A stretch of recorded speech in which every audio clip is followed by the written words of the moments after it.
As a diehard Buffalo Bills fan, I was super excited to be able to recently visit the NFL Hall of Fame in Canton, Ohio.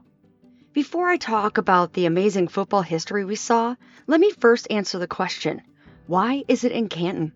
Well, the NFL was born in Canton.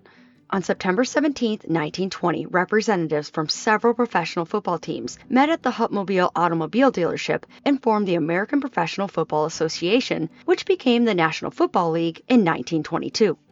Also, the Canton Bulldogs were one of football's first dynasties. The Bulldogs dominated early professional football and became the NFL's first back-to-back champions in 1922 and 1923.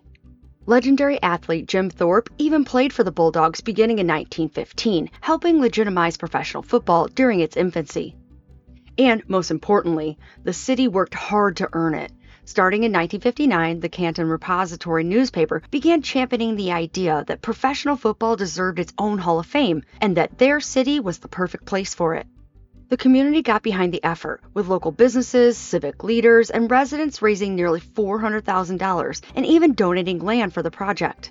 Their campaign paid off when the NFL officially selected Canton as the Hall of Fame's home in 1961. Since opening in 1963, it has preserved the stories, achievements, and artifacts of the players, coaches, owners, and contributors who helped transform professional football into America's most popular spectator sport. The Hall of Fame has several different galleries, and each one is worth exploring. The Black College Football Hall of Fame Gallery honors the lasting impact of historically black colleges and universities on the history of professional football. The gallery recognizes that many athletes, coaches, and leaders from HBCUs have overcome barriers and helped shape the NFL through their talent, determination, and contributions to the sport. For generations, HBCUs have been a powerful pipeline for football excellence, developing players and coaches whose influence extends throughout the league.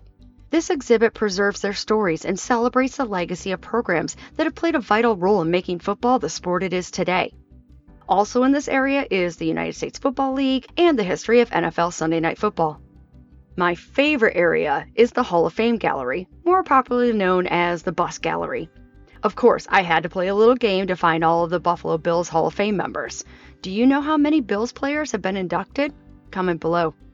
Many fans agree that the busts of people like Eric Reed and Derek Thomas look very realistic, but many say the bust of Deion Sanders has little resemblance to him and instead looks like the comedian Rodney Dangerfield. I didn't personally see Rodney when I looked at it, but I can relate to it not being highly accurate. What I also liked was that unlike the Baseball Hall of Fame, which I've been to before but need to go back to do a video for this channel, where the plaques depict players wearing a specific team's cap, NFL busts make no reference to any particular franchise and instead list all of the players' affiliations equally. Pretty cool. Another fantastic area that I can't show any footage of because recording is not allowed in it is the Virtual Game for Life Theater.